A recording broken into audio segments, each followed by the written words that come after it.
Welcome to Reddit on Reddit, the internet's auditory version of Reddit. I'm Nelson Allingham, joined by Michael Campbell. Hello, Nelson. It's just for people that were worrying last week because I said some mean things to you, but you said some nice things to me. We've patched everything up. Have we? Yeah. Because what we've done... I didn't owe you an apology. If anything, you owed me an apology. Yeah. So what I've done is I've given you time, given you a week off to simmer, and now I assume you're over it. Oh, yeah. That's the classic guy code. Yeah. Get into an argument. It's been a week. You still angry about that? Yeah. Oh, what a girl. That's how it goes. I've forgiven you, Cambo. Oh, because I don't know if you realized, but I poured my love for you into that song. Yeah, isn't it? Not only did I not apologize for my song, but then I didn't thank you for your song. Didn't even thank me. Oh, man. You asshole. Cambo, I've come up with a new segment. Great. That will sometimes happen. Okay. I don't want you to think that I will put effort into this every week. There's nothing more encapsulating of this show than not committing. Yeah, that's true. That is true. It's going to be called Nelson's. I was going to say small thing. Oh, but now I've decided that has its own connotation. So call it Nelson's small penis, just to make it very clear. Very clear what Nelson's small thing. That could be anything. It would be at least average size camera. I'm a realist. No, I'll call it Nelson's quick thing. Okay. Huh? Yep. NQT, if you will. Maybe it could just be quick thing or QT in case you have your own quick thing. Oh, right. Then that way I don't have to ask permission. Yeah. Yeah, to use my segment. Okay. Quick thing. Here's the intro. Nelson and or Cambo's quick thing. Nelson and Cambo's quick thing. It's so done quick that it's quicker than the intro I've just committed to. Nelson and Cambo's quick thing. It's quick. It's over now. The intro, that is, not the quick thing. That's still coming. Here we go. Starting now. Now we send that to your brother. Yeah. He makes it into an epic ballad. He does whatever. Yeah. This is my quick thing, Cambo. Yep. Mm-hmm. The past tense of blink should be blunk. That was Nelson's quick thing. Nelson and Cambo's quick thing. Yeah, was it quicker than the intro? Probably was. Nelson's quick thing and Cambo's quick thing. Yep. Just quickly, how is Nelson's quick thing or just quick thing in general? Yeah. How is it different to the general thing that you would get from a shower thought? Because it's just a quick thing. Shower thought's famously long. At least a sentence. Well, mine was kind of a sentence. Okay. I look. It's just something I was thinking about during the week. You know? Look, if anyone dares to claim that a quick thing is similar to a shower thought, let's always deny it. Here's the thing. Let's always claim we don't see it. Sometimes it might not be. That was very shower thought-esque. But maybe it might be something different. So you can't define what the quick thing is yet until you've had a few samples. That's true. A single one is not enough for like a test, like a like you can't get research from one person. You need to have a pool. Yes, exactly. I tell you what, I will commit now to next week having a quick thing. Great. So that we can at least have a sample size of 2. Goes against the ethos of the show, guaranteeing something. I appreciate. Other than next week, I'm not guaranteeing that this segment will maybe ever come up again. Yeah. Okay. Great segment. Don't you think though? Great intro. Don't you think? Fantastic segment. Interesting thought. Do you agree with it? Blunk. So you're saying instead of blinked, it should be blunk. Should be blunk. Would you then change the famous wine Sauv Blanc into Sauv Blinked? Just to avoid further confusion. Any confusion. Because I know that Blanc and... Hey, save it for your own quick thought. You can bring that up next week. I'm wasting precious quick thoughts. Quick things. Isn't it weird that we got that 1-star review of that person being like, These guys are idiots. They're not funny. And all we're doing... I tried it, but I just didn't like it. All we're doing is laughing at ourselves, laughing at how long the theme song is for a quick segment. This is so dumb. Why does anybody listen? Anyway, let's get into it. Can't believe this is what the listeners come for. This part right here. Okay, this first read it on Reddit. It was cross-posted to us by Avant Cardigan, but it was originally by Photogeneric, and it was in the subreddit Science. New study finds that not knowing how to flirt is the main reason behind involuntary singlehood. This factor was followed by not knowing how to perceive signals of interest, a lack of effort, and an overly high level of choosiness. Okay. So, I mean, but I understand that this is essentially a study confirming these things, or at least to the best of their research. But none of this is shocking either, you know what I mean? Sometimes you get a scientific study and you're like, oh, this is actually correlated to that. Whereas the correlations, you're like, that makes complete sense. Yeah. Involuntary single, you have trouble reading signals and you have trouble flirting. That absolutely makes sense that you would have a harder time getting into a relationship. Where if it was like, that people that eat less dairy actually more times are better at relationships, I'd be like, wow, that's a crazy correlation I had never considered. That is interesting. Yeah. I bet you there is some correlation with that. Beans. If you eat too much beans, nobody's going out with you. I do think this was kind of interesting, though. And, okay, here's my thoughts on this, right? And tell me if you think this is too wrong. I think from when I was younger to now, the idea of sort of like picking up, a woman, or with like, maybe it's a one-liner pickup line, or I would say definitely in the vein of flirting. From my childhood, or I'd say even young sort of teens to now, it's more dangerous that you will come across as sexually harassing. Than anything else. Yeah, with that whole mentality, like kind of having game, if you will. Yeah. Like, I didn't realize how not interested in it I was until I used to know a guy who thought of himself as a ladies' man. Yeah. And I remember he was like, you have to read The Game, man. It's crazy. The Game by Neil Strauss, which is just I don't even want to call it a piece of writing. It's it's like a handbook for sexual harassment, essentially. But it was big in the early 2000s because this guy's like, I'm an average slob and I pick up ladies all the time. Which one, I don't necessarily believe him. Yes. Like, I'm sure that he does fine. But I think it would... this whole persona, because I read the book and it's the worst thing I've ever read. But this whole persona he puts on, I don't believe his persona is as bad as he made it out to be in the beginning, and I also don't think his success with women is as great as he makes it seem in the book. I think it's somewhere in the middle, but expanded both ends. I think the other thing as well is like he has just the confidence to approach a lot of women. Yeah.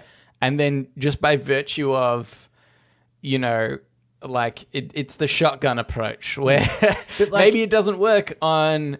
maybe it only works on 5 in 100 women, but he can be like, hey, look at these 5 women I pulled, But the whole thing, this is where the concept of negging came from. The idea that you kind of slightly insult the person that you're trying to gain their affection, so they then want to impress you. Yeah. And I remember reading it being like, I don't want to do that. That seems like sadistic and weird.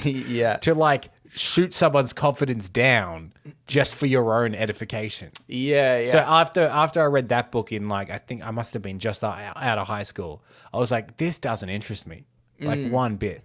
See, the weird thing is though, like, negging is super dumb, But somebody that I already have a bit of relationship with would tease each other as like a bit of fun. So it's like I can see where his thought process has gone from like one to the other. But I wouldn't necessarily do that for like tease a complete stranger. I think make them feel bad. It's not even teasing, because I think teasing is fine. Teasing is fun. But I believe one of the examples in the book would be like, oh, that's a great dress. I think I saw another girl in here with that same dress, to make them self-conscious. Yeah. But that's not teasing. That is just trying to make them self-conscious. Yeah, that's true. Hi, I like what you're wearing, but your makeup's a bit shit. Yeah. Oh, you look lovely tonight. Bit short. Like it's just weird little things, Yeah. There's definitely a difference between those two things. Yeah. But so my whole thought is right, because I think that's exactly right. At some point, there was this culture of like aggressive flirting, I want to say. I'm going to put that in the category of aggressive flirting. And because that, I think, was such a big thing, then I think we've swung a bit the opposite direction, where I would say sometimes even innocent flirting is seen as, creepy guy trying to, like pick me up or something. And I feel way less comfortable now flirting with somebody in person because I don't want to be perceived as that guy, and I think that's also why dating apps have become so much more of a thing. Like, not saying exclusively why, but I think a large portion of that is like, well, I already know that they're looking to have somebody flirt with them in the app, I understand what you're saying about like you feel less easy about flirting with someone. However, I do want to caution that line I think is fine and valid, except for it becomes a go-to line for a certain kind of a guy, right? The kind of person that says, well, where's the line then? Because I think the line is pretty clear. And if you're overstepping it generally by reaction, but I think... No, see, I don't think that's totally true anymore. I think there's things that I would think are totally fine, and I think you would find is totally fine. I don't have an example, which is making this worse. But I think because there's been this culture of, there's creepy guys that try to pick you up and neg you and stuff, and you got to watch out for that. And so whenever somebody tries even a remote like, hey, how's it going? And they go, back off, creep, and you're like all of a sudden put in this box, and you're like, whoa, literally just greeting you to say hello. Is that example happening? Yeah, no, like that exactly has, I know, happened before, where girls just even being approached are saying, whoa, hey, I'm out here like having a night with my friends. Whereas I think it should be like, hey, how's it going? And she goes, sorry, not interested, just out with my friends. And then he goes, oh, that's fine. Perfectly fine conversation. But there is absolutely, and I know it's happened, where there's just even the approach is seen as, too much. Like, please get away from me. I'm not interested for guys to do you think that dating apps help that, being that by the time you're talking, you've both clearly gone, okay, interested? Yeah, I think so. Yeah, I think it sort of helps, or it's like it is, because I do kind of get the idea of like, if you were out and you were perhaps so consistently being approached by a male, then you'd be like, man, I feel like I can't go out anywhere without, having this happen, and maybe it gets too much and it's annoying. Even though it's perhaps innocent of these men to do so, you might still get annoyed by it. But the dating app, it's like, well, both people know that it's a mutual, like, I'm here because I'm interested and want to, Yeah, there's less ambiguity about it. Yeah. As well. But, like, I do wonder, I think that when I was younger to now, it's not that I wasn't aware as much of the huge gap in equality that there can be between men and women, but just through kind of, seeing it firsthand, especially the higher I get up in businesses, that there is this kind of inequality in many aspects. Yeah. I think I have a far easier time now actually trying to think, wait a minute. If I were a woman, like if you're at a bar, you see a girl at a bar that is interested, but she's talking to a friend. Yeah. I think that if you were to go up and say, "Oh, how are you?" and she'd be like, "I'm with my friend. Can you please go away?" or whatever. Yeah. Now, like the older I get, the more I'm like, she's probably just wanting to hang out with her friend here. She probably doesn't want to be. Which is the thing itself, right? Because nobody, very, very rarely, is somebody at a bar by themselves. You know, so it's like that's why. Because I think there's this, funny, like I want to say boomer logic, right, around some of these things. Yeah. Where they say, nobody picks up anybody in bars anymore. And it is because of this, maybe we've gotten wiser to, we can't approach take you at a bar anymore because they're with friends and we know that sometimes that's not acceptable. So then we have to rely on dating apps, and which is so weird in itself because I don't really like dating apps either because I think they're so superficial. It's like I would prefer to... You know what? Maybe I'd prefer to go to like a singles night, you know, thing where it's like everybody there, is interested to, potentially meet someone. And that's the way to do it. Like it's maybe more, it's probably too anxiety inducing, which I feel like is why they don't really exist anymore. Because people just go, I'll just do the apps, even if maybe you might not find the best person through the apps. I think that there's a great point, and I wish I could remember who made it, but unfortunately, I can't. But I brought up the idea of the line earlier, and she was saying that the problem with the line and defining it would be like, for example, if someone was to say, "Well, how long can you hug someone for? Where's the line when you're hugging someone? Is it 10 seconds? Is it 11 seconds?" And she says, the moment you define the line is, okay, 10 seconds, anything more than that is too long. Then there's always going to be the one guy that's like, okay, I'm going to go as close to the line as I can. And it's still technically okay. Like, it gives a limit that you can go up to, which I think again is kind of problematic. That's right. Well, because that's the thing, and that's what I see as like almost like political correctness, right? Where you actually shouldn't define the line. Yeah. Because you need to read the situation as it happens. And there is a whole other education that needs to come along with what's socially acceptable or not that honestly I don't know how to teach. But I feel like needs to be this knowledge that, think of the line with, flirting and harassment like the volume of music. Different times it's appropriate to have it at different levels. And you need to know that based on the situation you're in. There isn't one volume that all music is played at. Just like there isn't one line that you need to stick to. You need to really read the situation. Yeah, exactly. Do you know what I'd do if there was a hugging time limit for line? I'd go 1 second over the line. I'd be like, 1 second over the line. Come on. That's how I'd play it. I do enjoy the I'm a real creep, by the way. I don't know if that's been clear after the 200 or so episodes. I do enjoy the fact that we're just talking here, like, thinking that we're very enlightened to be like, oh, maybe you need to read the situation and whatever. And every woman's like, yes. Yeah, we know. We've known this our whole lives. Yeah. I mean, even just, I think, us having the conversation without a woman present is probably bad in itself, right? We'll decide what women think and want. If you're a woman, write in. Please. Anyway, let's get into Ask Reddit.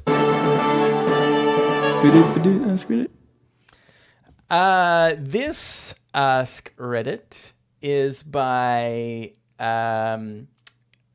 Asante Relay. I'll just correct this. What are some hard to swallow pills about relationships? Very relationship heavy episode so far. Yeah, I know. Yeah. I didn't intend for it to be this way. Hard to swallow pill. I mean, is there one pill for all relationships, so to speak?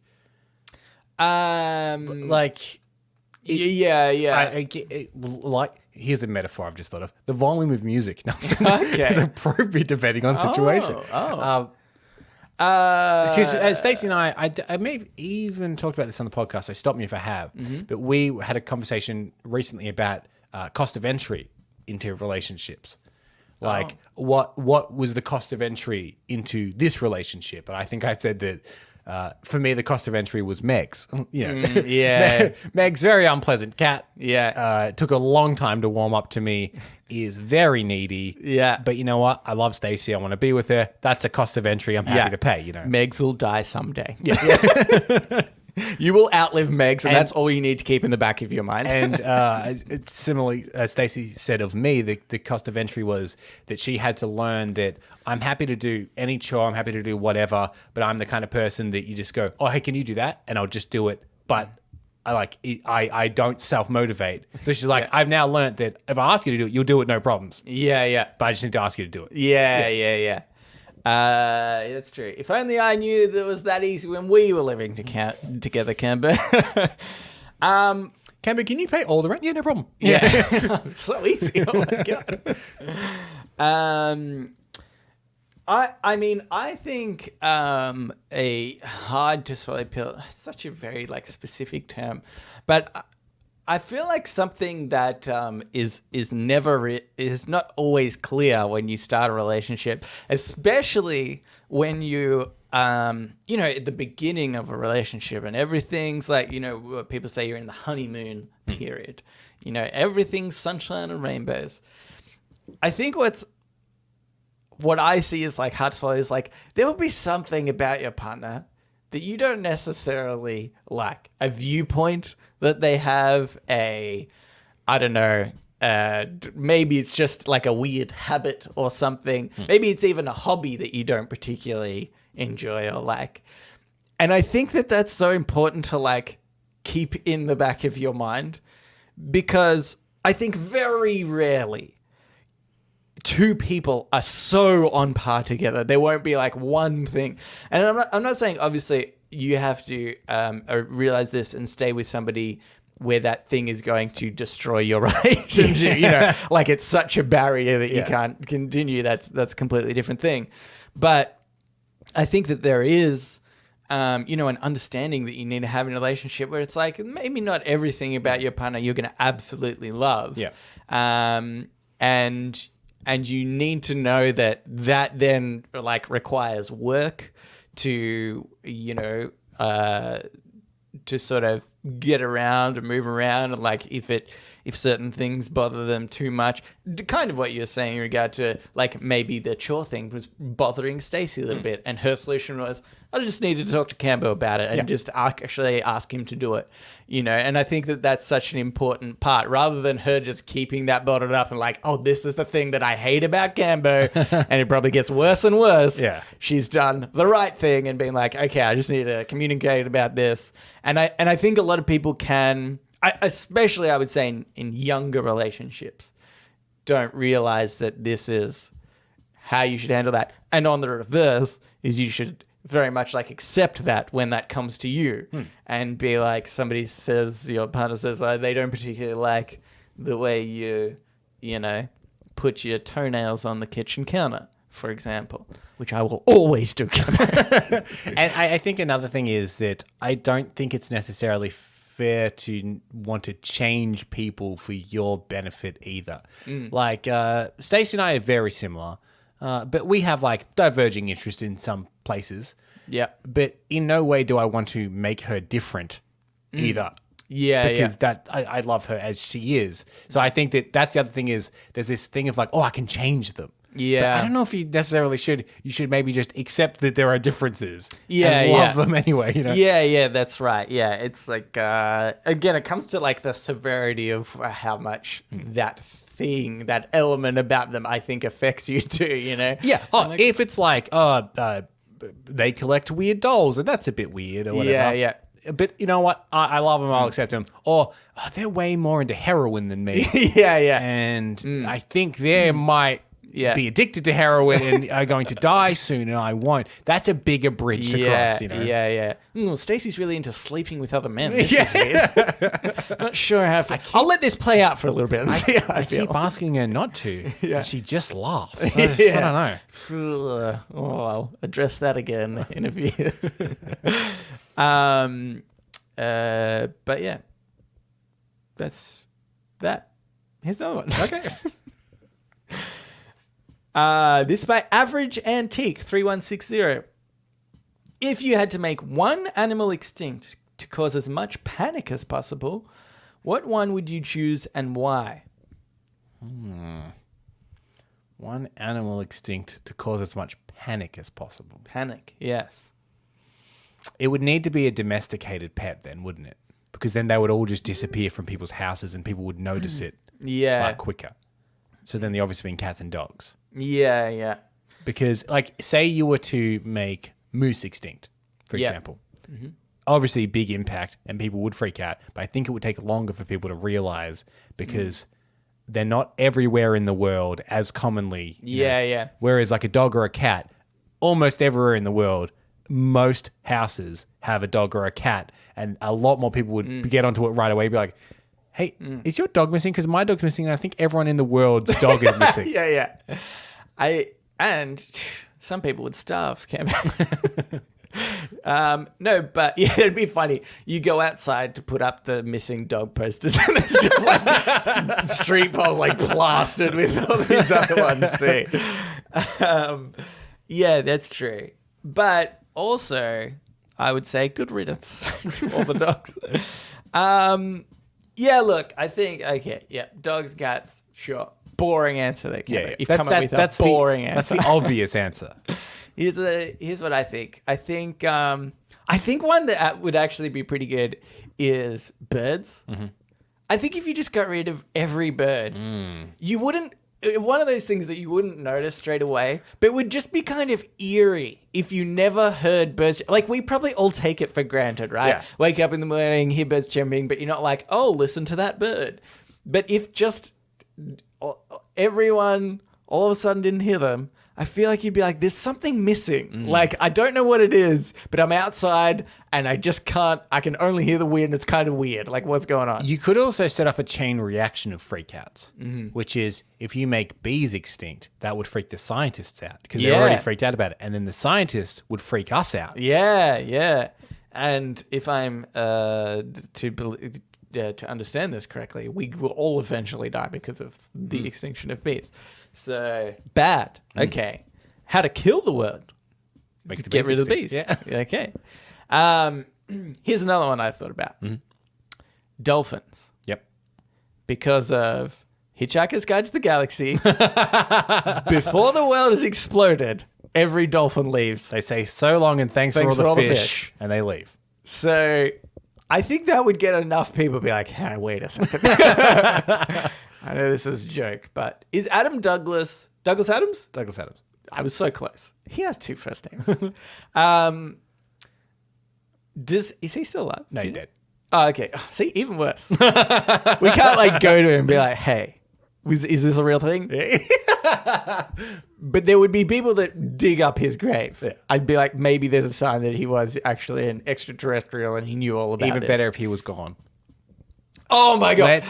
Let's go to his grave. Just in case this happens. Yeah. Let's go to his grave. Yeah. Dig him up. Yeah. Make it, but then put it back so it doesn't look like it's been disturbed. Yeah. Get rid of all the dolphins. They'll be like, oh my God, it's like that book. Let's go check the author. Oh my God, the author's gone too. Yes. Brilliant. Or should we take a few select bones, right? Mm-hmm. So that he looks like there is, like he's some sort of alien hybrid, you know? Just swap his skull with a crystal skull. With a crystal skull? Yeah. I saw that in a great movie once. Best movie I've seen ever. I think that's what we should do. And the dolphins famously in the book said, so long and thanks for all the fish. Yeah. So then maybe we'll leave a note in his coffin saying, so long and thanks for all the money. Yeah. because I don't know if you know this, but money translates up there. Yeah, yeah. To the rest of the world. It's the euro up there. Crazy. Yeah, exactly. It created exactly the same way. Yeah, with all the Earth landmarks and whatnot on the notes. Here's another one. Humans. I did think that, but if they're extinct, who panics? All the dogs and cats that have been left behind. Yeah. Because that was dogs obviously when their owners have left for like the day. Because that was like number one thought before even cats and dogs. Yeah. But I believe you at the end said that would freak people out the most. Yeah. And then my thought was it would be hard to freak them out if they're all dead. Yeah. Yeah. Just leave a couple alive. Yeah. Yeah. Leave like 100 people alive. Yeah. They'd panic. Here's wait. No, let's get into Today I Advice. So now it's time for Today I Learned.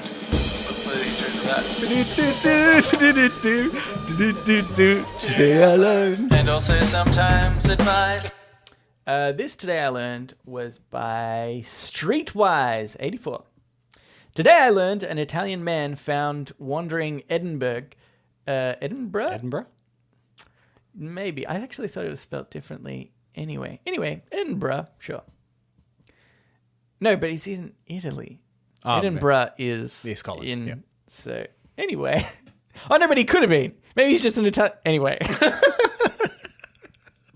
me start this again. Today I learned an Italian man found wandering around, claiming to have no memory of who he was or how he got there, admitted to faking amnesia to avoid his nagging mother-in-law.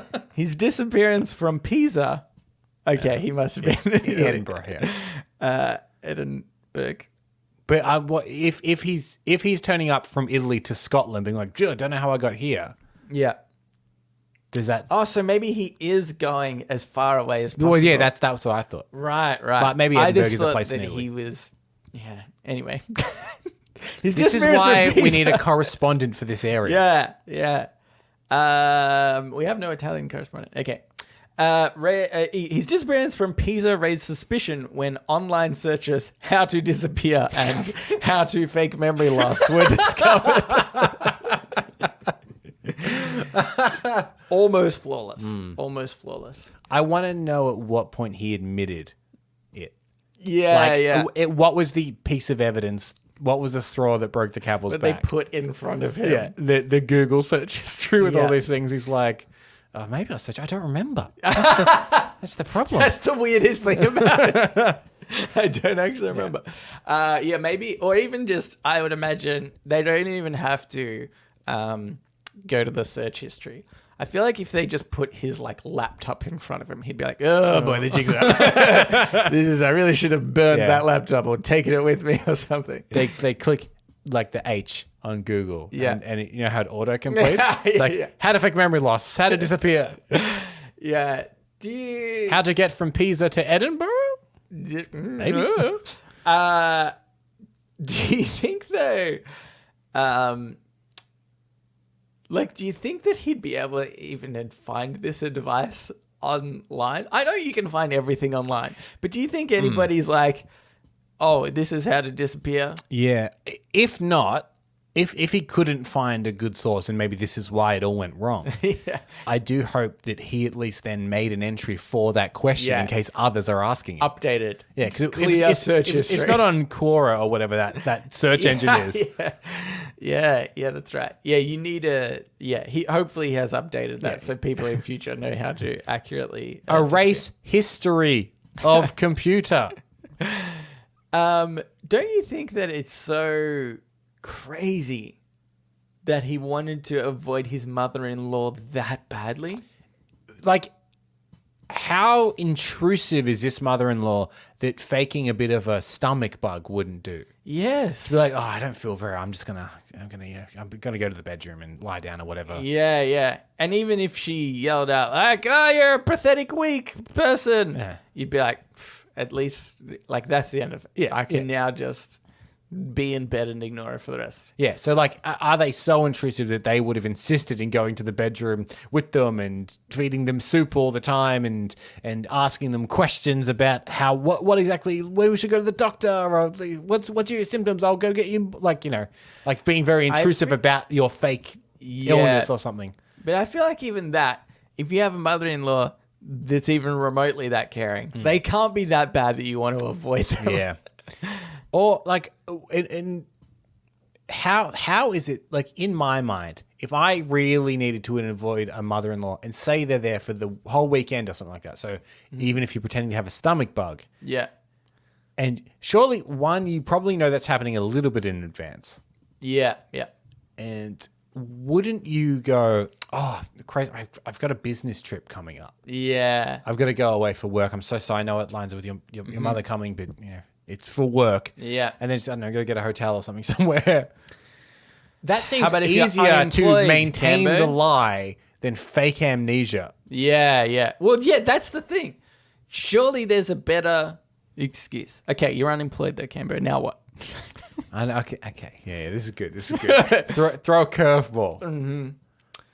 I've got a job interview. I was going to say a job interview that's going to take multiple days. I've had a job interview and I've got around to the next round. Yeah. And they do a retreat for their finalists over the weekend that your mum is coming. Okay. Yeah. What's the job about? Or that's a pretty intense job. What is it? I feel like if you were open and honest with your partner, you'd be like, your mum's coming. I'm going to be honest. She's a nightmare. Yeah. I'm going to get out of town for a couple of days. Okay.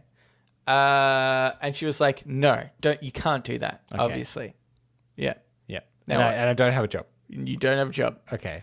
And the interview thing is, there's too many questions. Yep. Come up from that. I've thought about it.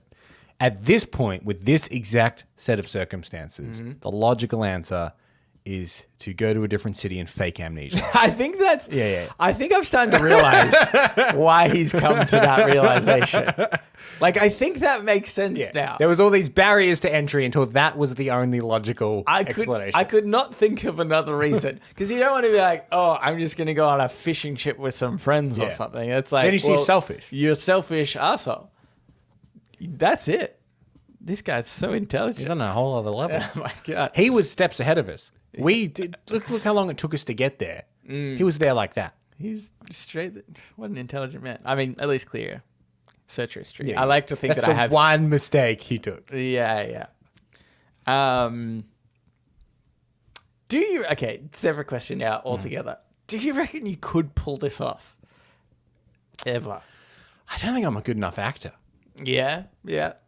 Though I do, amnesia is a great one because as soon as there's any inconsistencies you don't want to discuss, you're like, I don't remember. No idea. You know, that's the whole problem with the old noggin. You know, amnesia. I hardly knew her. Yeah, and everyone's like, no, that's not gonna. Yeah, that's not gonna get you out of this. Okay. Yeah, it is a good. I mean, it is a good one out of all like illnesses and stuff. One that affects your memory is got to be one of the best excuses. Could you? You're going to have to suffer for this, but you will avoid the mother-in-law, and maybe the suffering you do for this is less than the suffering of the mother-in-law. Give yourself diarrhea. Because then your mother-in-law won't want to come near you. So she's avoiding you now. Yeah, that's good. Self-inflicted diarrhea. Yep. Or give the mother-in-law diarrhea. Give the laxatives and stuff in her food. Yeah, that's good. Hey, would you like this chocolate? I'm not going to eat any because it's got laxatives. Because I am lactose intolerant. Yeah. Good. Here's another one, Kimber. This is by Bigger Shrimp. Today I learned when Cambridge trained Dr. Wu. Okay. Today I'm having a rough day. Rough day reading these today I learned. Okay. Today I learned when Cambridge trained Dr. Wu correctly diagnosed the 1910 Manchuria pandemic as pneumonic, in brackets, airborne, plague. French doctor Mesny admonished Dr. Wu using a racial slur and asserting it was a bubonic plague.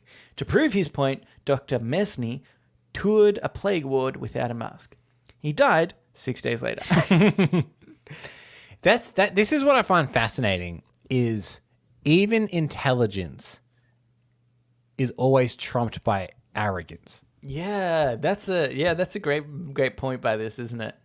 Because I think that he's obviously like, I'm assuming they're both probably leading in their fields in disease. But this one doctor couldn't comprehend this other doctor getting it. Yeah, yeah. So therefore their arrogance trumped their intelligence. That's right. That's like totally why. And he's so dumb. And I think sort of the reason why I chose this one is to shine a light on the comparison of today, right? Where I think you're exactly right. The same thing exists. And we've got people that refute hard evidence. And like, imagine if this happened today, right? You wouldn't have the person probably walk around without a mask on in a ward or whatever. You might have it today. Okay. Maybe, I mean, people don't wear masks at the moment, I guess. Yeah. But I still feel like we know that it is. I feel like nobody's claiming that it's not airborne. But there's people claiming it doesn't exist. Well, yeah, there's those people too. I did read a great tweet the other day. Someone said, a man that goes to my local church and carries a gun in church told me that I was living in fear for wearing a mask. Jesus. Okay, yeah, that's right. But I think the larger point I wanted to make is I feel like today what a doctor would do is just tweet something. Some arrogant doctor that didn't want to believe in this. In fact, you know what? I'll use a different reasoning, which is like global warming, right? Because I think that's like harder to prove, I guess, or disprove, right? Or it's just like, you know, we can see that people are getting more sick with the coronavirus. Yeah. But it's like global warming, it's so hard to sort of see. We have to rely on... Yeah, I think global warming is... If you look at the data, it's over such a large period of time that you can see the change. Yeah, but in day-to-day life, it's less obvious. Whereas coronavirus is more obvious in day-to-day life. Yeah. Like, how quickly did the world shut down? In a week? Yeah. Whereas global warming, they're like, over the last 6 years, this is actually, it's minimized by this many millimeters. Yeah. Extend that over 100 years, very, like, a dangerous thing. Yeah. But day-to-day life, harder to comprehend. Yeah. And so I feel like there are obviously climate change deniers, and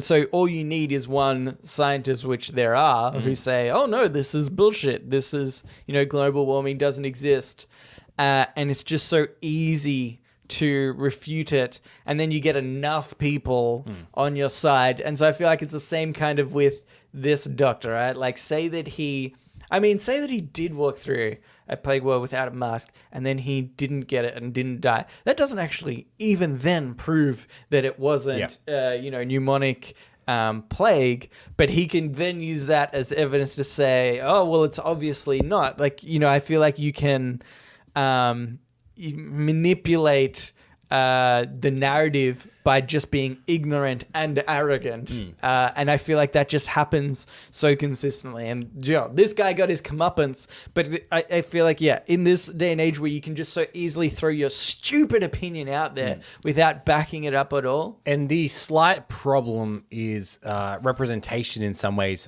John Oliver actually did an interesting piece on this. Yeah, he did. In which I don't know the numbers exactly, so I'm going to make them up. They're a little bit fluffy, but he was saying that look at global warming with scientists, where at this point it's like 99% of scientists agree and 1% don't agree. But when they're on TV, there's one that agrees and one that disagrees, which makes it look like it's an even-handed debate. 50-50, And then he simulates it what it should be like, which is one scientist disagreeing and 99 other scientists yelling at them, being like, no, that's the actual representation. I think that also causes problems like this. When you get 1-to-1, when the consensus isn't 1-to-1. Yeah, exactly. And that's because it is so easy for any one person to get their opinion out there in the first place.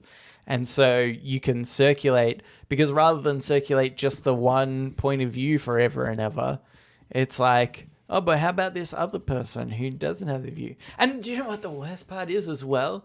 Is that I sort of think sometimes it's important to have those other views. You actually want somebody to challenge, is global warming real or not? But you want that to be evidence-based and not just like, this is what I think and I'm going to tell the world about it. Yeah. And look, it's cold today, so obviously we're fine, you know? Like this unsubstantiated crap. Yeah. That's my favorite rebuttal, by the way. Yeah. Oh my God. It's so dumb. Or even where they're like, oh, we've had the coldest day on record or something, you know? And again, you're like, well, that should be alarming. Yeah. All right. Let's get into shower thoughts. Shower thoughts, shower thoughts, shower thoughts, shower thoughts. This shower thought is by a teacher. Most people can be classified as just really expensive prostitutes, since they would have sex with anyone for something like $1 million. Okay. Here's my question for you, Campo. Yeah. Who wouldn't you have sex with for $1 million? Who wouldn't I have sex with for $1 million? Who's the guy that owns Rupert Murdoch? Yeah? Yeah. No, I'd have sex with him for $1 million. Here's my question is, if you have sex one time and someone pays you, does that make you a prostitute? Or is being a prostitute, like, it's a job? Like no, I think it like just be one time. If you cook a pizza and someone pays you for that pizza, are you a pizza chef, or have you just cooked a pizza and sold it to someone? You know what I mean? That's such an interesting point.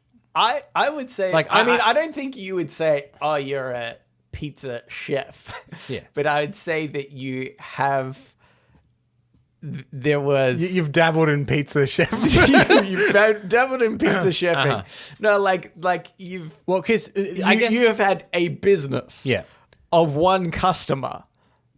You know, but is that a business if it's one customer? I don't know if you can define that to one thing. Yeah, but you've given a service. Yeah, and like it's like if I was to fix somebody's car, right? I wouldn't necessarily classify myself as a mechanic, even if I paid you to do it. Provided a service. Well, yeah, there's a point. If they've paid me, like say you know a little bit about cars, but you're an accountant. Yeah, and someone comes and goes, "Oh, I've got a rattly thing or whatever," and you go and fix it. Like, thanks so much, man. Here's $50. Thanks for your trouble. Yeah. You're not a mechanic. Yeah, that's right. Yeah, but I see that different as the word prostitute, because I don't really see the word prostitute as being a profession. Well, I think it can be both. This is the point I want to make. I think that sex work is real work, but people do undervalue it, and it's got quite a negative connotation. But in Australia, brothels are legal, for example, and completely legitimate business. I have no problem with it. The oldest profession, they say. The oldest profession. And I think that... Turns out that can actually also be lots of different professions I've heard about. Tailors, for example, are apparently claimed as the oldest profession. Surely not. Tailoring clothes. Another one, murderer.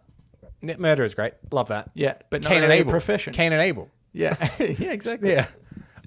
So I think that, like, the fact that there is that difference between, like, well, if you fix someone's car and they paid you, you wouldn't be a mechanic, but like prostitution has that other ring to it. I don't think that this is prostitution. I'm gonna put my foot down. No, well, see, I think it is prostitution, but you're not a prostitute. Okay. Yeah, interesting. Yeah. I think it's about I think it's about the word that we're talking about. But I still see this as you're right. See this it is the act of prostitution. But that doesn't make you a prostitute. Yeah. Okay. Just like it was the act of being a mechanic, but that doesn't make you a mechanic. Yeah. That's how I read it. Yep. No, fair point. Yeah. Fair Lift point. your foot up, please. Oh, I like how you kind of... Before you knocked on the table, and then you went to put your hand down to like, oh, do I knock again? Yeah. I don't really know what the act is of removing my... The thing is, a knock. I put my foot down, and then I went ahead and put my hand down. Oh, well, you've just bumbled this completely. Anyway, okay. Well, my answer to the question, who wouldn't I have sex for $1 million, is anyone underage. So you've gone with Rupert Murdoch. Yeah. I've gone with anyone underage. I just want the record to show that. So, weirdo. Okay, how about any celebrity that you would? Is there any celebrity I wouldn't have sex with for $1 million?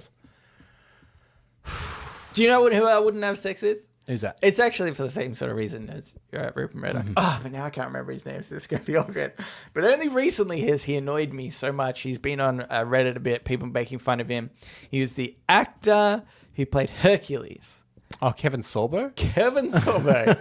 He's batshit crazy. Yeah, he is, yeah. And I would not have sex with him for, actually, $1 million Campbell. I'd probably have. I don't. What about Armie Hammer? So Armie Hammer is, he was in like The Social Network and The Lone Ranger. He's in a very, very handsome leading man. Yeah. So you'd think, oh, well, absolutely have sex with him for $1 million. But then there's been all these allegations coming out about him recently where he is like super abusive and kind of wants to eat someone. Like he's admitted to, would you risk being eaten by Armie Hammer in a sexual way for $1 million? Risk being eaten. Yeah, because he wants to. And the thing, if he's paying you $1 million, he's getting what he wants, isn't he? Well, the thing is, if he says, "I want to pay you $1 million so I can eat you sexually," I'd flat out say no. But the thing is, if he says, "I'll pay you $1 million to have sex with me," and during the act he tries to eat me, I would back off and I'd say, "This isn't what we agreed on." You still owe me the $1 million because this is not what is what sex defines. Yeah. And here's the thing, what I've realized, and I would probably have sex with probably almost anyone for $1 million.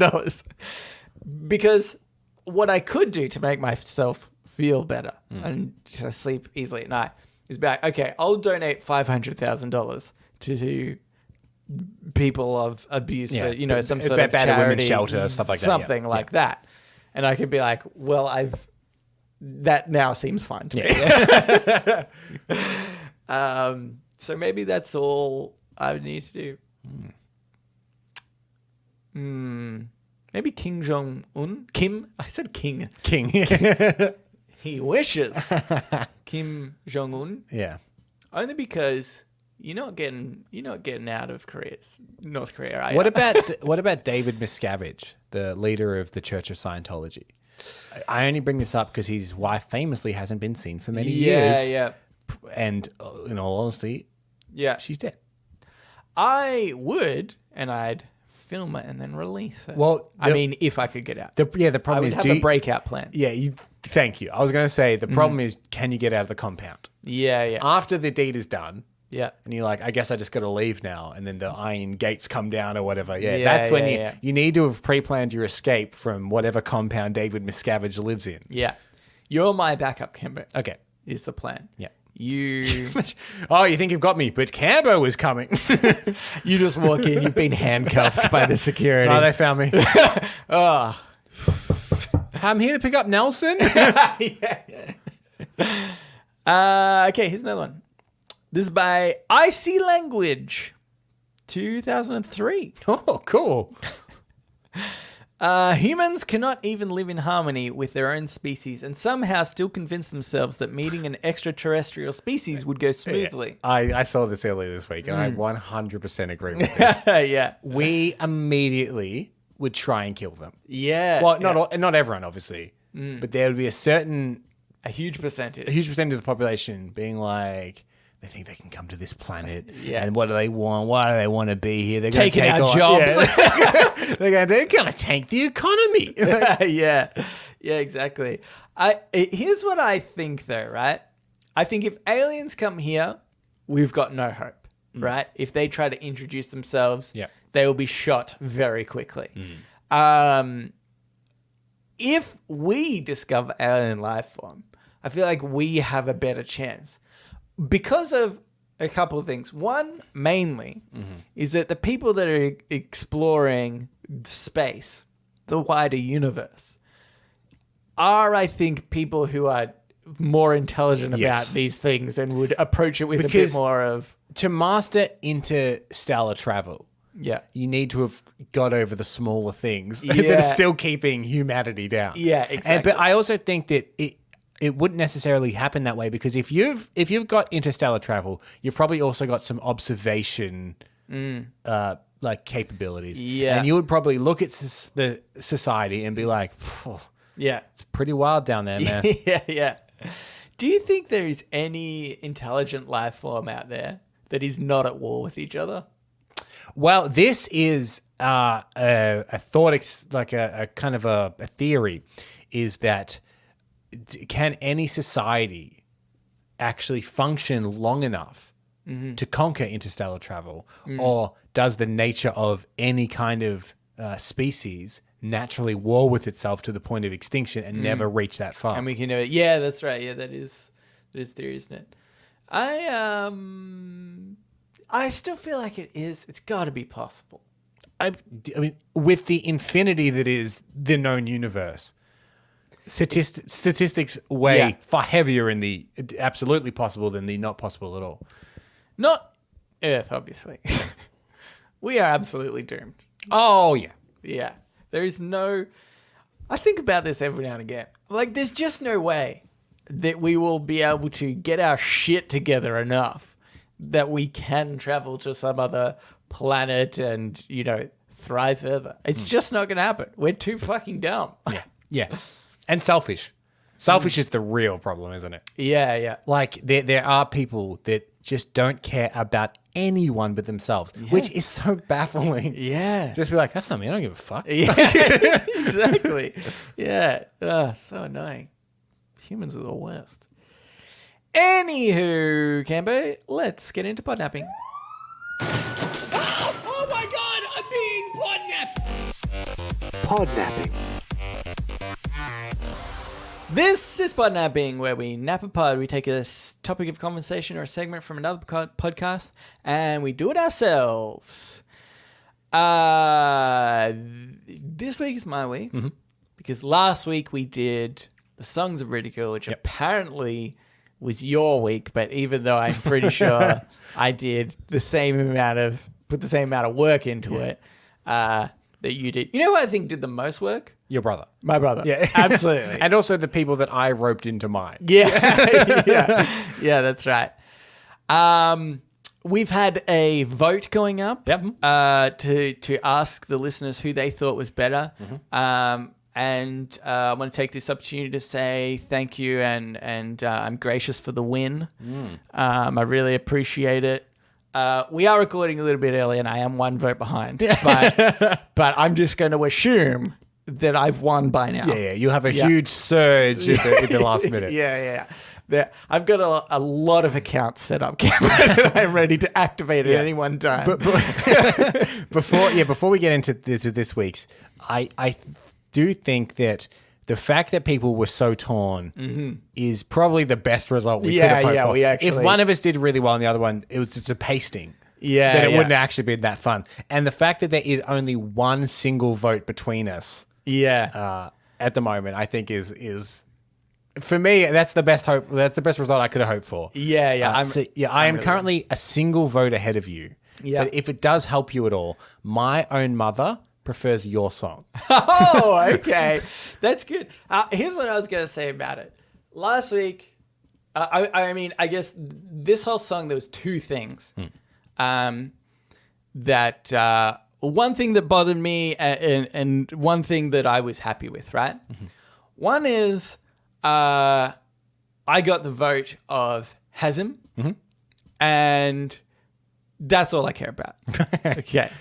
I don't know if you know this, but I'm only doing this podcast for Hazim and the rest of the listeners. There is one Zimbo, if you will. Zimbo, yep. Equates to like 100 listeners. And that's all I care about. Hazim has just recently become a fuckhead podcast listener. Which is a crown only rewarded to one other, which is Dory, who voted for my song. Mainly because she was in it. So that means we both have one fuckhead podcast listener on our side as well. That's true. Which again leans to the very even nature of this this whole contest. But the other thing actually that really bothered me was obviously you had Nicholas Brendan tell me that he said that Sarah Michelle Gellar wasn't really interested in me. I should stop. She's happily married. She's happily married. I should stop what I'm doing.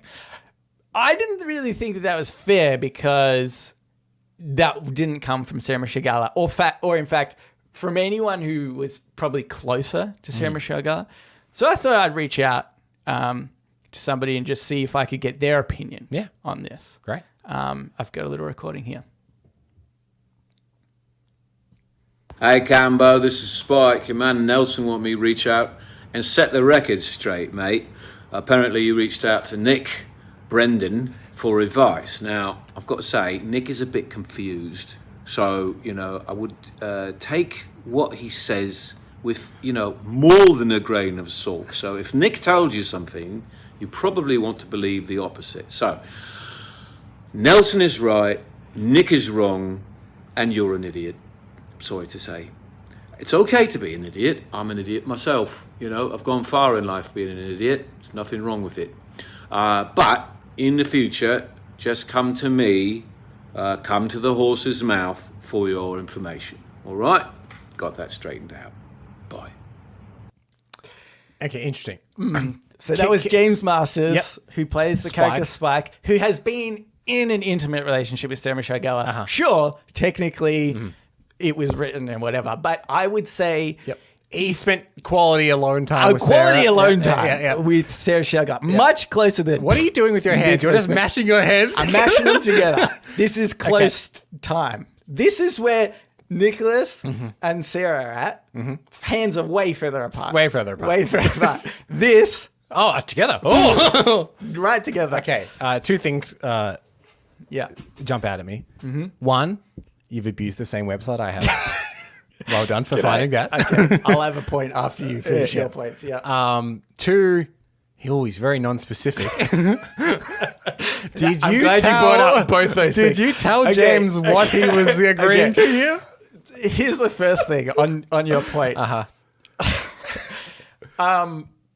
The magic is totally lost. Oh, yeah. Once you realize how easy it is to get somebody. Like, I remember when I was listening to it, I was like, oh my God, how did Cameron do this? Which sources did he have to go through? It is literally a magic trick. You're like, how did they do it? And then we go, this is how you did it. And you go, that's the most disappointing thing I've ever seen. Exactly. So disappointing. Should we not review how we did it? Just so we have some allure? I mean, I don't know. I feel like, again, people could probably Google it pretty quickly. Oh, yeah. Don't Google it. Don't Google it. And maybe we'll reveal it just to the fuckhead podcast listeners. And the other element is, okay, so you only get 250 characters to get them to say what you want. So in it, I said something like, hey, James, I even started with a greeting, which is already wasting a few characters. I was like, I want, my friend Camber and I were in like a duel or a roast, I think, together, something. And he used my love of Buffy and Sarah against me. He got a recording from Nick. I originally wrote Nicholas. Had to save on the characters. So I turned it to Nick Brendan, which I think is why he says Nick Brendan. Yeah. Because I don't know if, I feel like, anyway. And then at the very end, and this is why I had to save so many characters, I said, for more context, go to 54 minutes into the episode, worked it out. I got a timestamp for him, Cambo. Jesus. Now, if I had more characters, I would have ended that with, but you really don't have to, no pressure. I know you probably get people trying to listen to this shit all the time. But obviously I didn't have the space to do that. So I think he's probably thinking, ugh, some person trying to get me to listen to their podcast. And it's an elaborate way to do it. I don't have yet. The $50 you paid me is not, enough to do this.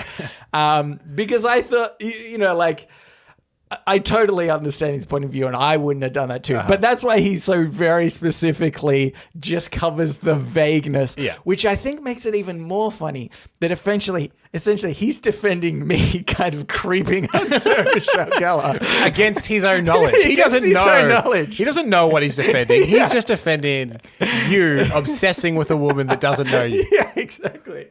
It's a dangerous platform. Yeah. Nicholas Brendan was like, "Hey, Sarah Michelle Gellar's married." Essentially, James Masters has said, "Don't worry about it." So Nicholas Brendan has been like, she's happily married and she has a beautiful family. You should leave her alone. And Spike's like, don't listen. He's an idiot. But yeah, also just to slightly ruin the illusion even more.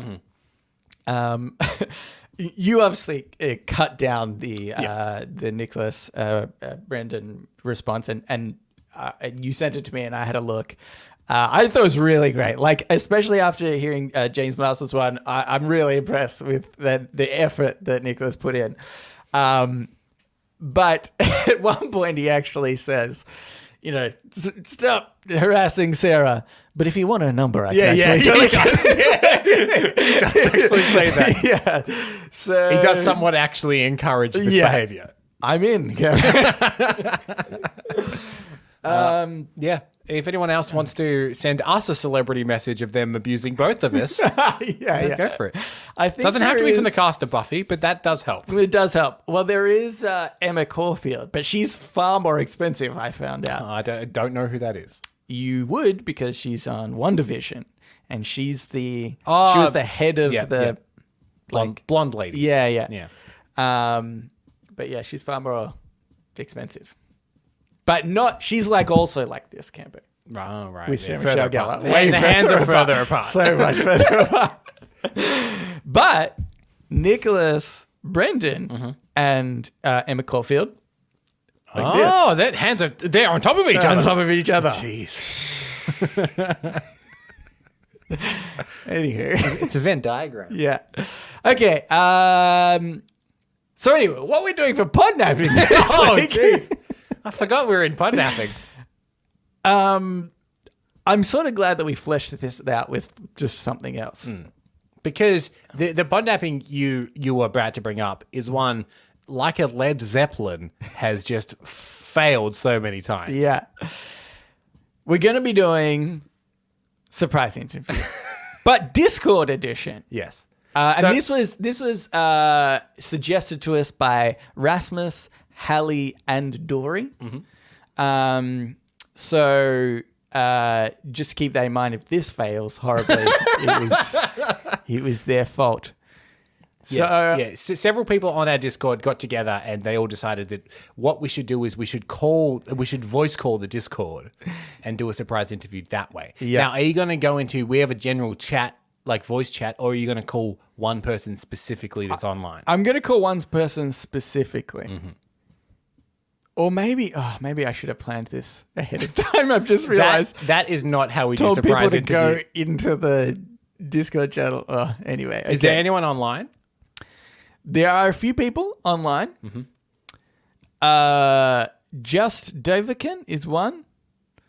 And then Zach Wei Quay. And Lynxfire. Oh, I think that's Dory. Maybe? No, I don't No, think no, so. it's not Dory. She starts with a J. I feel like it's somebody else we have spoken to before. And typically, this right now is your podnapping. Is that This is right? my podnapping. Yeah, okay, ready? Yep. I'm going to call Lynxfire. I can't remember who this is, but I know them. I'm pretty sure we know them. Okay, here we go.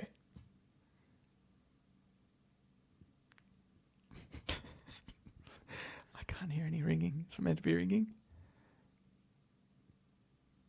Oh no, we're 11 seconds into the call. So wait, this call is connected. This call is wait. Oh, it's just calling. ringing. It's Right, calling. right. I'll do the sound effects. Bring, bring. Bring, bring. Bring, bring. Nelson, in a way, Bring, bring.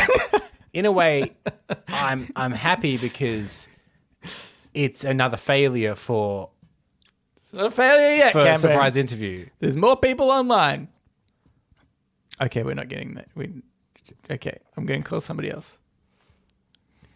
You know what you should have done? Yeah. Is put in a message. Oh, this time I can actually hear it. Okay. Why couldn't I hear it last time? I don't know. So who's this? This is just Doverkin. He's registered as a podcast listener, and not a fuckhead. Not a fuckhead. Please answer.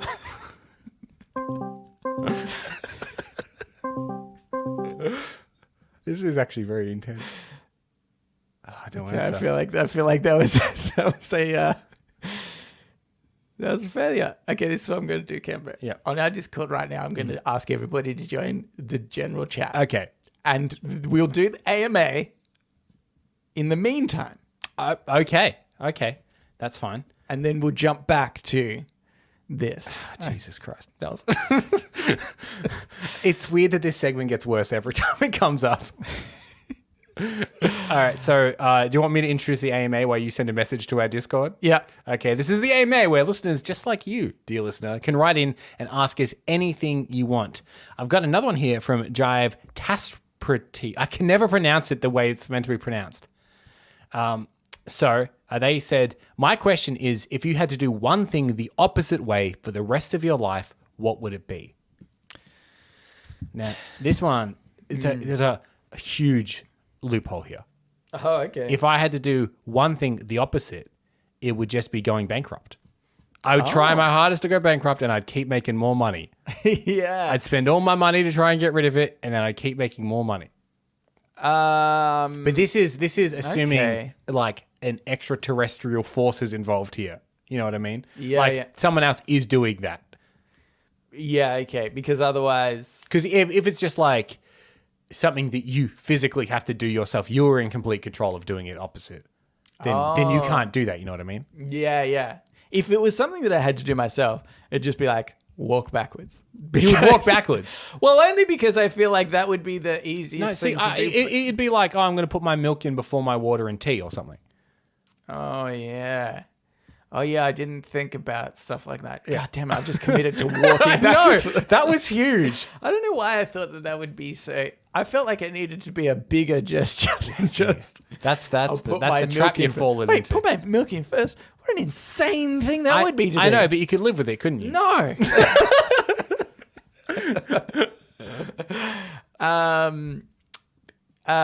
Okay. Any other loopholes here? How about if that's right. There could be some. Would you eat your dessert before your dinner? Yeah, that's pretty insane. But I suppose I would. You'd choose that over milk before water and a tea. Yeah. What if okay. Again, extraterrestrial force. Just sitting down and doing nothing. Mm-hmm. It's like working out. Okay. So physical exercise for fitness. Yeah. So you do the opposite. You do nothing for fitness. Nothing for fitness. Oh my God, that'd be perfect. Yeah, that's a pretty good one.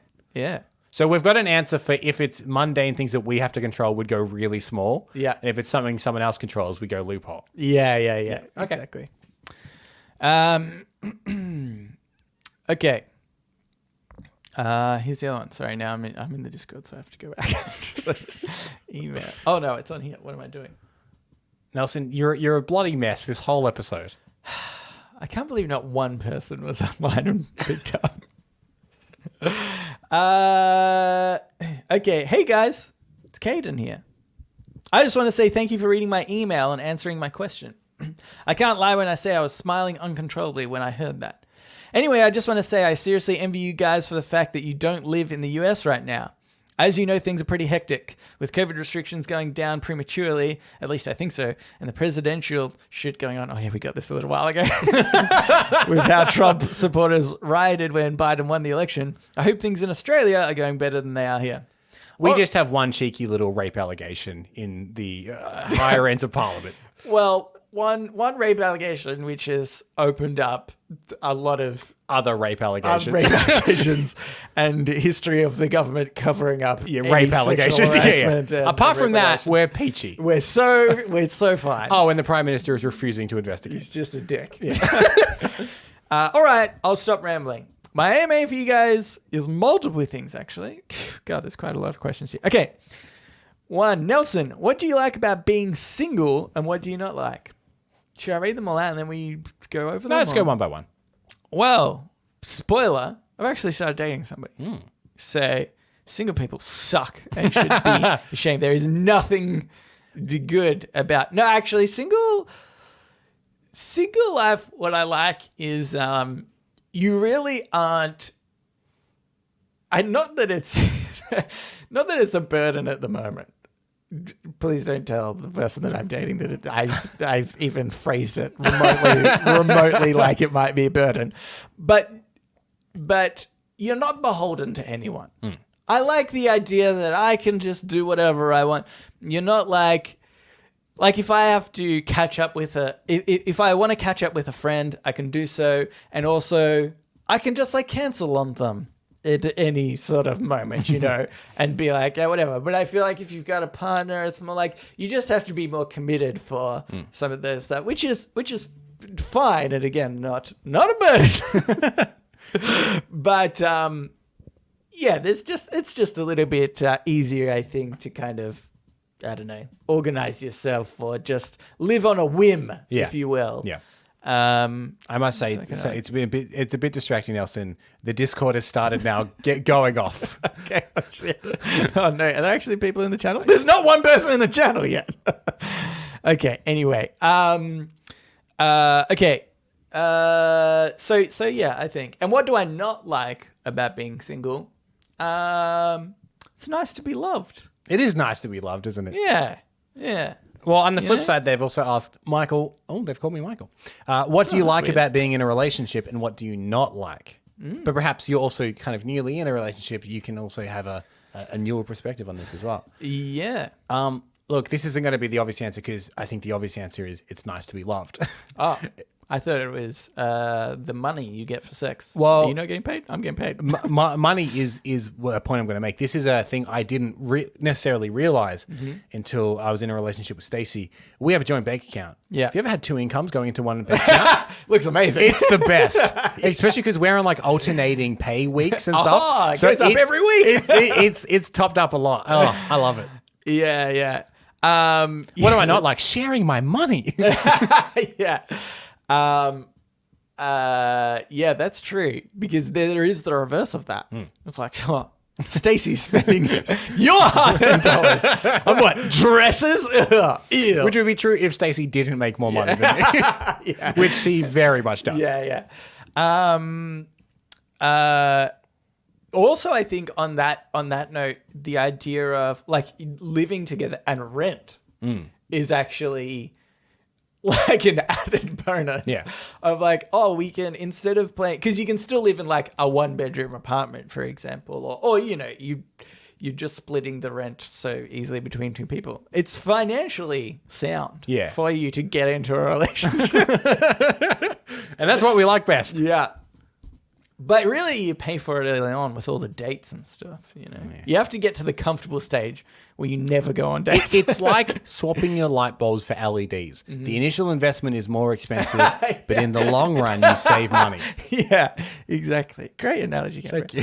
Okay, number 3. If you guys were able to go back in time and restart your life as a baby, but still have all your memories, what would you do differently in your life, and what would you keep the same? I feel like we've had a similar. Yeah, I think we both agreed that we wouldn't necessarily change much, if anything. Yeah. I would invest in like Apple stock really early on. And GameStop then at one point. And then GameStop.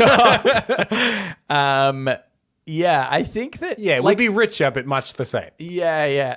Also, I don't want to do that again. 30 years. I know, it's annoying. But if I had all my intelligence when I came out, like you could live your entire life so differently, couldn't you? If you just came out as a baby and you're like, hey, sup? I feel like... Mum, Dad, this is going to seem way premature, but buy stocks in Apple. Yeah. What time is it? Quick, get on it. But then, like, the morning of September 11th would be an awkward one, wouldn't it? Oh, yeah. Especially if you just completely forgot. Oh, yeah. Oh my God. You're living in the mansion because you suck. Oh, you suck. And you're like, oh, boy. I forgot about this one. Okay. Question 4? Yeah. Nelson and possibly Stacey. What is your favorite video game and video game genre? Well, in fact, when I came over just today, Stacey was playing... Don't look at me. I don't know. Yeah. I don't know what she was playing. It's called... You were very excited she was playing I know. It's such a good game. It's called Horizon Zero Dawn. Right. It is probably my most favorite game ever. Also the Metal Gear Solid series or God of War. Oh my God, so good. And by that, you could probably assume that my favorite video game genre is like RPG, action adventure sort of stuff. I know Stacey loves The Last of Us and Last of Us 2. She was also very keen for me to play the Uncharted games because she loved them a lot. Don't necessarily know if that's like her favorite game or whether she thought that I would just enjoy them. She has all the Uncharted. Uncharted's great. Which is weird because I play a lot of Dota, which is a MOBA, multiplayer online battle arena, is what that stands for. So I play that probably more than any other game, but I'd say it's not my favorite genre or even favorite game. Yeah. But God, it makes me so angry. Number 5, Michael, what do you enjoy doing in your free time besides coming up with new podnapping ideas? It may be a little more evident from last week, but my go-to hobby through lockdown has been music. I find music a real like de-stressor. I play a lot of music, literally to unwind. Yeah. Like even to the point where like the hobby I got into over lockdown is finding out how to record music a little more properly, which is helped by this desk that we have for the podcast and whatnot. Yeah. No interest in actually doing it. You know what I mean? Yeah. I have no interest in actually doing music. Apart from I do enjoy the idea that maybe Cambo and the Fuckheads is an occasional band that will come together if needed. I like that. I like that idea. Yeah. The podcast has an occasional band. But yeah, that's at least over lockdown, that's been my thing. Yeah. Okay. Sorry for so many questions. Hope you guys are staying safe. From your new Utah correspondent, Caden. So thank you, Caden and Jive Taspetry, for writing into us. If you would like to write into us, you can do so. readitpodcast, READIT podcast @gmail.com. You can also reach us at Facebook, Twitter, and our subreddit. They're all READIT podcast. Now, I've just called out everyone to go into the general chat, Nelson. Here's what I think I'm going to do, because I think that's still going to cause havoc. They're online now.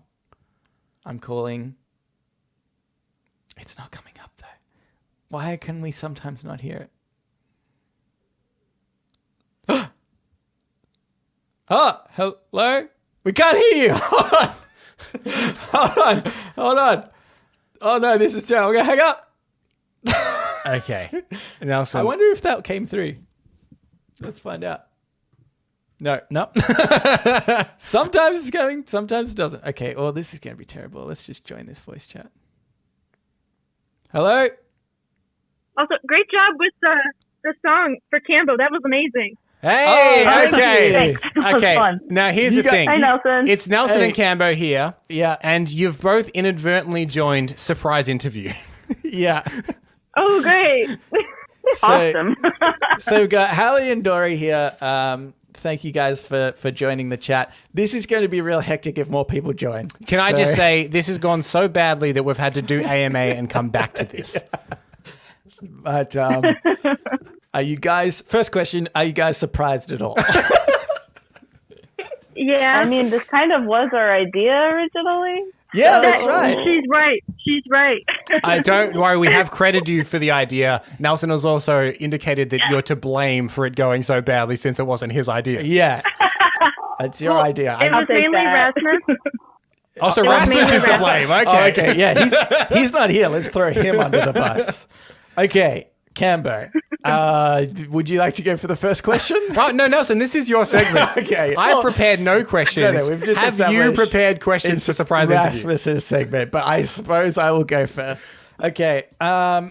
First question is, would you guys prefer, I think we've done this question on the podcast before, would you guys prefer to fight one horse-sized duck or 10 duck-sized horses?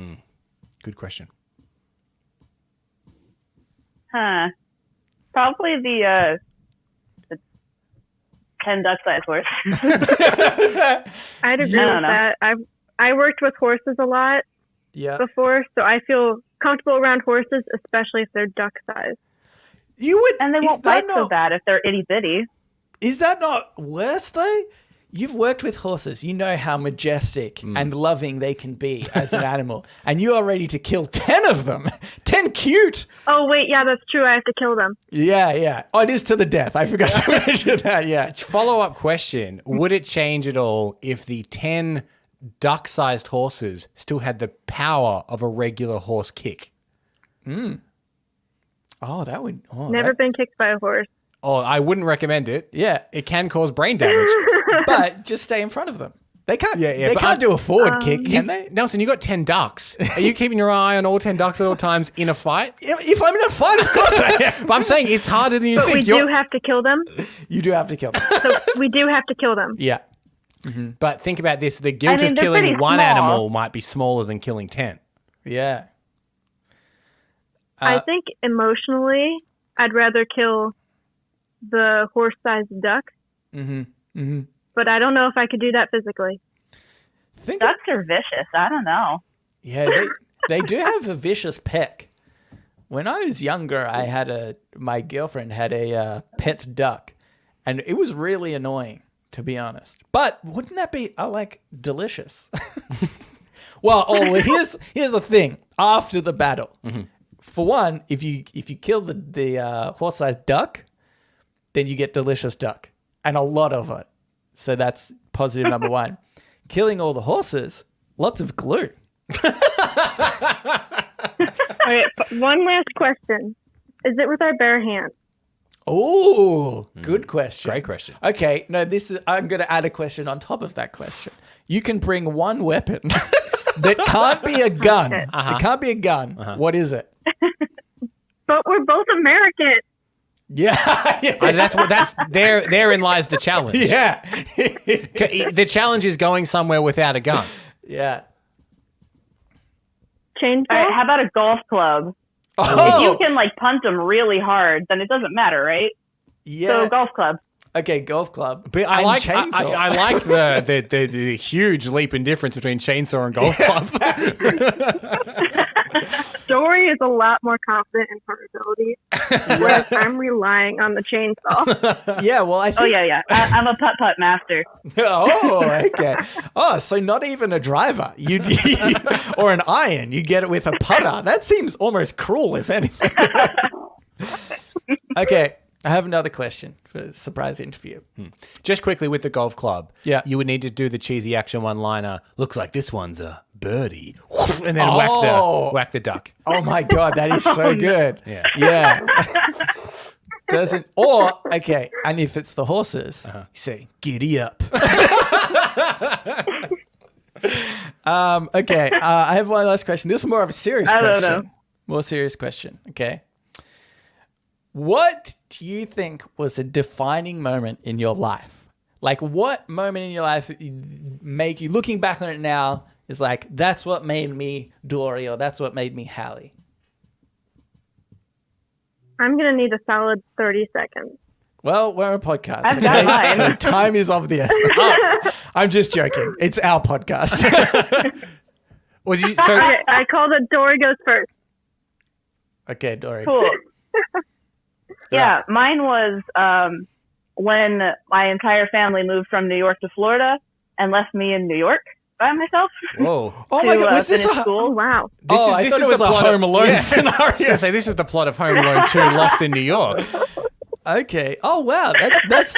That's amazing. Was that your decision, though, to, stay back and do that? I wanted to finish school. And, I don't know, learn to fend for myself, I guess, a little bit. And I imagine a close second, Dory, is when you joined Cambo and the Fuckheads. Oh, hell yeah. Yeah. Well, I don't really know about that. Yeah, that's amazing. So how old were you at the time? Because obviously that is, quite a bit of independence to be living by yourself. I think it was 18 or 19. Right. Oh, well, wow. Yeah. Yeah, that's. And had you lived in New York your whole life until that point? No. 10 years before that, we had moved from Florida to New York. So Okay, so you were there for about 10 years in New York. Yeah. Right. Yeah. Okay. It's just good to know that we have another backup New York correspondent if needs be. Yeah. I think that makes it the third one now, which means that if we really need some New York coverage, so. we've got default after default. We've got so many people. What is it like living? Hasn't got New York City. I was in the Adirondacks, so that's way upstate. Oh, good. So we can cover, because I think the other one is New Jersey, so we can cover the different areas. Yeah, that's good. We need one for each borough. Yeah. Yeah, because I've always wondered what it's like to live in New York. Watch Sex in the City, Nelson. Because, that's true. That is a pretty accurate representation. Because for some reason, it just always feels like so hectic to me, you know? Like you step out your front door and it's bustling. Not where I lived. The school I went to. Upstate New York's a bit quieter, yeah. Yeah. The closest thing to my school was a Dollar General, which was maybe 5 miles up the road. And it's like a 2-lane road. So middle of nowhere stuff. Yeah, I think the difference between like New York as a whole area and Manhattan is the difference there, like that you maybe not considering with the upstate and the Manhattan. Yeah. No, but yes. Oh, Still, even then, I feel like, I don't know, just in proximity, I feel like it's just all hectic. See, Xavier's school for the gifted youngsters from X-Men is in upstate New York. Seems like an opulent mansion in a quiet piece of town, but pretty hectic in there. Yeah. And the Avengers. And the Avengers, yeah. Yeah. Dory, do you have any genetic mutations? I'm double jointed in my thumbs. Whoa! So yeah, only We'll an take X-Men it. right there. We'll take it. Well, now we need to know what your X-Men name is. The double jointer. Oh, jeez. Could it be Could it be Dory jointed? I have a follow-up question. Dory for Dory. jointed. Okay. Go, Hallie. I mean, you are also an interviewee, Dory. but I will allow you to be the interviewer. Oh, but this is very important. Okay. Now, Dory, if you have another genetic mutation that Dory jointed, is it possible that you're not allowed to tell us? Oh, that's entirely possible. Maybe I even lied about the double jointed thumbs bit just to get you off my scent. Oh, okay. I was just, when all you could come up with was a Dory jointed, I was a little skeptical. Suspicious. Yeah, it is. It is suspicious now that you mention it. Because then it's kind of like Wolverine. What's your thing? It's like healing. It's like, is that all you got? No, I got claws too. Yeah. He's keeping that secret. Okay. All I'm saying is that Dory's hiding something. Yeah. Okay. We'll find out. I neither confirm nor deny this. All right, Hallie, I think you've had enough time. What was the defining moment in your life? Mine sounds very, very lame, but it'd probably be going off to college. I went to a very sheltered high school. I mean, I went to the same school since preschool. I was around the same kids all the time. Yeah. Like I was in all the AP classes in high school, so it was like the same 25 kids that went class to class to class. Yeah. And it was a very good school, but consistently we were rated horrible in diversity. Like we were truly a very sheltered school. Yeah, wow. So, yeah, going off to college and kind of forgetting that my family existed on accident was really defining for me and, let me come out of my shell a lot. I was very shy in high school. Yeah. Same. Yeah, that's awesome. There we And go. I feel like that is such a, it can be a defining moment for everyone. Is really just when you break the norm, you stop being like that, you stop doing the day-to-day, the status quo, and you just do something completely different. And you can't get out of that, and you're just stuck in sort of that new environment so much. What did you study in college? Jewelry. Oh, nice. Oh, Yeah, my major. Plug your website. Plug your website. Oh, I made a website that's listed on Discord. It's almost impossible to get just by the name because it's my last name. So it's scheiflerjewelry.com. SCHEUFLER jewelry.com. We'll put it in the show notes. Oh, perfect. Yeah, I studied jewelry at Kent State. Didn't really teach me much because I wanted to do fine jewelry. They wanted to do art jewelry, so did a ton of random, just like trial and error stuff on my own. Started working with some jewelers, and not to brag, I'm pretty good at it. So Oh, your stuff is gorgeous. Yeah, it looks really good. Thank Actually, you. really looks Thank good. you. And use code readitpodcast at the checkout to get 50% off. But it's only limited to the next 5 minutes. Yeah. So hopefully we upload in time. yeah. It is live 5 minutes, not 5 minutes from the podcast being uploaded. Yeah. Just to clarify. All right, so we've come to the end of the episode. We have to end the show. We're at an hour 34, guys, so we need to really wrap this up. But Hour maybe 34? Yeah. But the good thing is when you go back and listen to this episode, you can just stop at the point that you joined the podcast. Just might. Okay, but but I thought maybe either both of you or one of you could do the outros. So, and now this is a real test, okay? Yeah. Because statistics would say that people stop listening when we start wrapping the show up. yeah. Oh, yeah. So No, of course not. you listen to the very end note, do you, of the outro? So perhaps one of you can take the Nelson role, which is to say everything, and one of you can take the me role to go, yep, after Nelson says everything. Yeah. I don't know, Dory, your call. I don't know. All right, I'm pretty much good at whistling, and that's it. there we go. I'll do the Nelson part. You have to whistle because I really can't. Oh, boy. Right, so- yeah, that's not going to go well over. All right, so that's it. Thank you for listening to Reddit on Reddit, and we will read you later. I mean, Your turn, Dory. you missed one or two. You did good. missed one or two small bits that we normally add in there. Yeah, like Some of that you can write in READIT podcast. I got the gist. It's good. I actually already did that bit. I just realized. So, But anyway, that was great.